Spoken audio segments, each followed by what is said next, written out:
Good morning, students. So today we'll continue with the reflexive pronoun. Some of you have doubts in that. So reflexive pronouns are used to reflect the actions done by the subject upon it. So it refers to the same person as the subject of the verb. Like you see the statement here. He hurt himself while running. So himself I have written in red. That is a reflexive pronoun. Okay. So reflexive pronoun are formed by adding self to the personal pronouns. Like you see I, we. These are the personal pronouns. So for I will use myself, we, ourselves. Okay, so the reflexive pronoun is like that. You, yourself in singular, yourselves in plural. He, himself, she, herself, it, itself, they, themselves. Okay, so I hope there is no problem in understanding. So according to the persons, first person, second person or third person, we use the reflexive pronoun and we have to see which case is there, singular or plural form. Okay, so accordingly we'll use. Now see, reflexive pronoun can be used as the direct object. Like you see the sentence, he locked himself out. So here himself is the direct object of the verb locked. It is serving like that. Okay. So reflexive pronoun may be used as the direct object of the verb. Okay. Understood? So himself is used as the direct object of the verb locked and the subject is he. So now you see, as an indirect object also we use. Like they had to find themselves a new house. So themselves here is a reflexive pronoun. So here it is used as an indirect object of the verb find. Okay.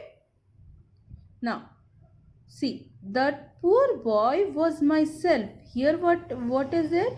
So myself is used as the to complement, to complete the meaning that, or to refer to the meaning that the poor boy. Who was the poor boy? Subject of the sentence. Who was the poor boy? That was myself.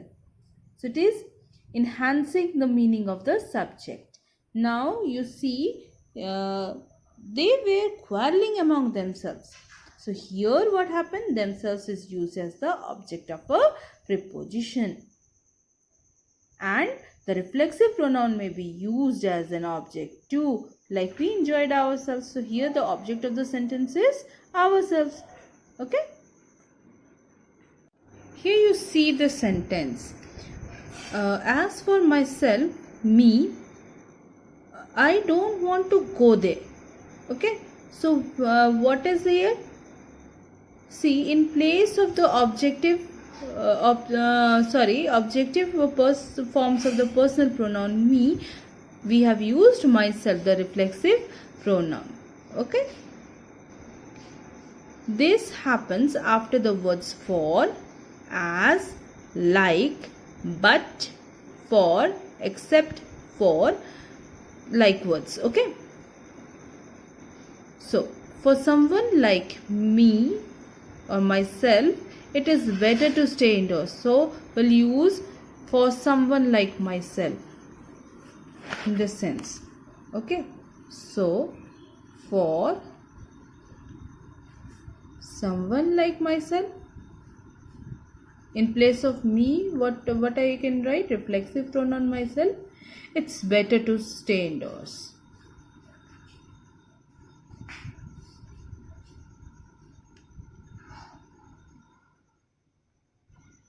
Okay, clear? Now, see here. Now we'll see relative pronouns. So relative pronouns are used to join sentences to refer back to in a noun or a pronoun. It is called its antecedent. Now what is antecedent? Antecedent is the noun that a pronoun replaces. Okay. So and it is also used to introduce noun clauses or relative clauses. Now you see, the boy who stole his wallet has run away. So here which word we are using?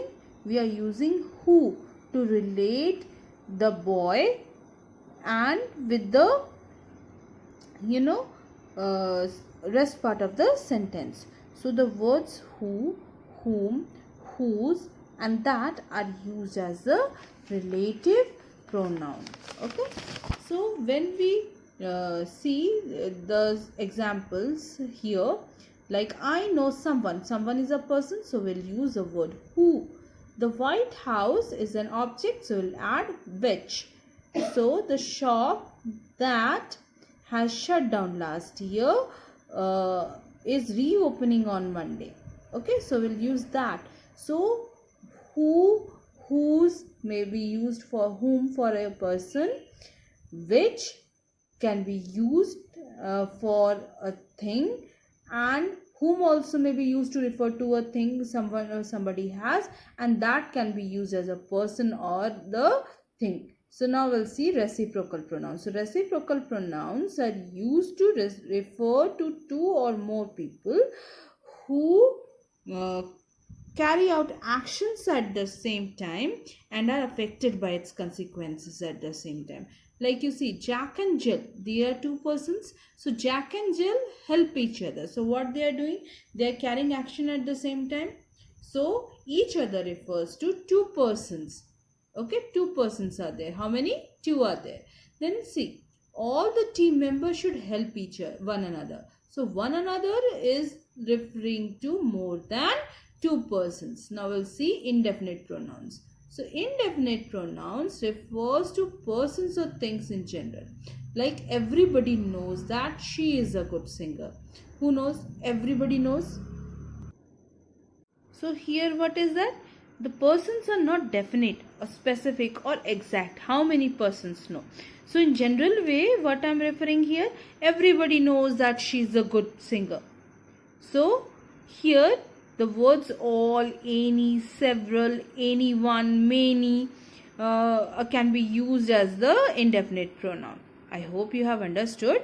Now see distributive pronouns. So distributive pronouns are used to refer to persons and objects one at a time. Like every time there is an announcement, so what we announce, each of the student must carry his identity card with him. So the word each is representing? Each is representing each and every person, whoever is listening to the announcement, that refers to each person one at a time, may be single, or the distributive pronouns may be referring to the group of the objects or the things like that. Okay, so here we use the words each, either, neither. So see the another example. I haven't read either of the books. So here a group of books is there which I haven't read. So either is referring to a separate group of the books. So I hope that is clear. Now see some work which you need to do as your classwork. There is a question. So you need to join the sentences, pair of sentences using suitable relative pronoun. So 5 questions are there. This is the horse, full stop. It won the race, and there is the pronoun given which. So like that you have to do the rest of the sentences. I am the man, you sent me. Whom? These are the boys, they made a lot of noise. Who? That is the man, his car is lost. Whose? This is the house, my father built it. That. Okay, I hope you have understood the chapter well and you will do this classwork. Next lesson, adjectives. Okay, that is the last part of this quarterly exam syllabus.